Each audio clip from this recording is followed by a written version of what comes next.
Hello student, this video is for class 8th subject social study and this is the revision video in civics. In this video we will revise chapter 1st, the Indian Constitution. We are not going to read this chapter in detail. We will just have a review of this chapter. So this chapter we will discuss about the Indian constitution. हम सबको पता है Indian constitution क्या है, क्यों है और किसके द्वारा बनाया गया है. जैसे कि इंडियन कॉन्स्टिट्यूशन एक गवर्नमेंट के द्वारा बनाए गए वो रूल्स हैं जिनसे हमें इक्वलिटी मिलती है, जिनसे हमें हर जगह पे, जैसे कि स्कूल हो गया आपका, पब्लिक प्लेस हो गया, वर्कशॉप हो गया, और हर वो जगह जहाँ पे हम डिफरेंट फॉर्म में होते हैं और हमें वहाँ पे इक्वलिटी मिलती है, वो सारी चीज़ें हमारे कॉन्स्टिट्यूशन के द्वारा हमें डेवलप करने के लिए बनाई गई हैं. ठीक है. तो फिर आपका है नीड्स फॉर लॉज, मतलब लॉज, ये जो रूल्स और रेगुलेशंस बनाए गए हैं वो क्यों बनाए गए हैं, उनकी क्या ज़रूरत है. ठीक है. A society without law and order would be in deep conflicts and chores. मतलब क्या है, अगर एक सोसाइटी, एक समाज है जिसमें कोई भी लॉ एंड ऑर्डर नहीं बनेगा तो वो क्या हो जाएगी, अपने मन मुताबिक चीज़ों को फॉलो करेगी, जिससे कभी किसी को नुकसान होगा, किसी को फ़ायदा होगा और कभी भी इक्वलिटी नहीं आएगी, समाज में एकता नहीं आ सकती. ठीक है. उसके बाद क्या है आपका, तो नीड हमारी क्या है लॉज बनाने के लिए. लॉज बनाने के लिए हमारी यही नीड है कि जब एक रूल सबके लिए बनेगा तो वहाँ पे इक्वलिटी आएगी, हम उसमें समान अधिकार से होंगे, तो किसी में एक दूसरे को फ़ायदा, सबको फ़ायदा और सबको नुकसान, जब जिसका टर्न होगा वो सारी चीज़ें हर किसी को मिलेंगी, सिंगल पर्सन को कोई भी पनिशमेंट नहीं मिलेगी, जो गुनाह करेगा उसी को पनिशमेंट मिलेगी. ठीक है. देखो, लॉज की नीड के लिए कुछ इंपॉर्टेंट पॉइंट्स भी बताए गए हैं, जिसमें से जैसे पहला पॉइंट है the most important function of law is to ensure the safety of citizen. मतलब लोगों की सुरक्षा सबसे पहला इम्पॉर्टेंट पॉइंट है जिसके लिए हमारे लिए लॉज ज़रूरी है.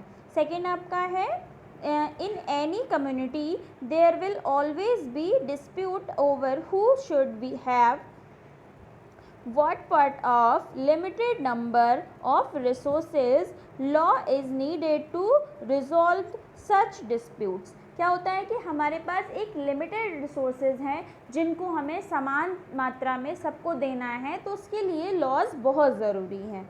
ठीक है. थर्ड आपका पॉइंट है laws ensure that there is equal treatment and opportunity for all. Laws क्या करते हैं, अभी हमने आपको उससे पहले भी बताया कि हमें हर जगह इक्वल अपॉर्चुनिटी देते हैं, समान अधिकार देते हैं. ठीक है.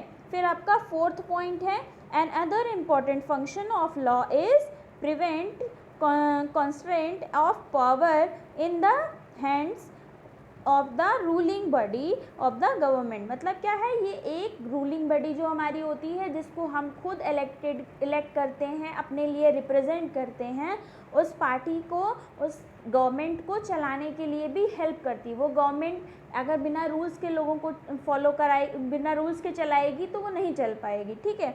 आपका फिर फिफ्थ पॉइंट है laws also exist to ensure that unfair social practices that like caste system and dowry are not carried on. और इनसे क्या होगा कि ये जो कॉन्स्टिट्यूशन में हमें फंडामेंटल राइट्स दिए गए हैं उनकी वजह से ये कास्ट सिस्टम नहीं होगा. कास्ट सिस्टम मतलब धर्म का भेदभाव नहीं होगा, छुआछूत नहीं होगी, plus dowry act not carried on, मतलब डाउरी एक्ट जो है आपका वो कैरिड नहीं होगा. उसके बाद आता है आपका डाउरी प्रोहिबिशन एक्ट. मतलब इसमें क्या होता है, एक एक्ट बनाया गया ये जो कि जो दहेज लोग लेते थे उसको ख़त्म करने के लिए. Various laws have been passed to protect the rights and interest of women. मतलब इसमें क्या हो रहा था, वुमेन्स को इनहेरिट किया जा रहा था, उनको परेशानी होती थी, उनको जलाया जाता था, ये सारी चीज़ें इस सारे एक्ट में की जाती थी. इसलिए इस एक्ट को स्टार्ट किया गया जिसकी वजह से लोगों को दहेज लेने पे क्या होता था, सज़ा दी जाती थी, जिसकी वजह से लोगों ने दहेज के नाम पे लोगों को लूटना ख़त्म कर दिया। ठीक है, फिर आपका है कॉन्स्टिट्यूशन आ गया। ठीक है, कॉन्स्टिट्यूशन में क्या होगा देखते हैं हम। कॉन्स्टिट्यूशन में है, a constitution is a set of fundamental principles and laws according to which a country और एन ऑर्गेनाइजेशन टू गवर्न। मतलब एक ये फंडामेंटल प्रिंसिपल्स का, फंडामेंटल सिद्धांतों का एक कह सकते हैं एक बंच है जो कि हमारी गवर्नमेंट के द्वारा ऑर्गेनाइज किया जाता है। गवर्नमेंट उसे हमें बताती है और उसे फॉलो करना भी हमें सिखाती है। ठीक है, उसके बाद क्या होता है, उसके बाद क्या आता है आपका नीड फॉर कॉन्स्टिट्यूशन। और नीड आपको पता है, जब लॉज की नीड है, जब लॉज की नीड है तो कॉन्स्टिट्यूशन की भी नीड है। तो ठीक है, उसमें देखते हैं क्या क्या है नीड में। फर्स्ट इज आपका India is a land of varied people following different beliefs, cultures, religion, etc. Hence, there is always possibility of conflicts and clashes. मतलब क्या है, इंडिया में बहुत से धर्म जाति के लोग रहते हैं, डिफरेंट कैटेगरी के लोग रहते हैं, तो उनको एक इक्वलिटी दिलाने के लिए हमें क्या ज़रूरी है, हमारा कॉन्स्टिट्यूशन। सेकेंड पॉइंट आपका है, in a democratic country like India where there are so many political parties and leaders who exercise absolute power, there is always a possibility that these leaders might misuse in this power। मतलब जो कि हमारे हम political एक government जो हम बनाते हैं खुद से अलग करके, लेकिन उसमें कुछ लोग ऐसे होते हैं जो अपनी पावर्स का गलत फ़ायदा उठाते हैं, हमें परेशान करते हैं। तो उसके लिए भी हमारा कॉन्स्टिट्यूशन क्या है, कॉन्स्टिट्यूशन में हमारे लिए ऐसी चीज़ें बनाई गई हैं जिसके द्वारा हम उनके लिए, उनके अगेंस्ट फाइट कर सकते हैं, लड़ सकते हैं उनसे। फिर आपका थर्ड है, a constitution serves as a set of rules and principles by which the country can be governed in a desired manner। मतलब क्या होता है कि इसमें हमको अपने अकॉर्डिंग चलने की छूट है, जिसकी वजह से हम अपनी इच्छाओं को नहीं मारते, अपनी इच्छाओं के अकॉर्डिंग अपनी फ्रीडम और अपने कॉन्स्टिट्यूशन के रूल्स को फॉलो कर सकते हैं। ठीक है, फिर आपका नेक्स्ट पॉइंट है, a constitution tells us about the fundamental nature of our society. It is also lays down the important guideline that govern decision making process within the various societies of our country.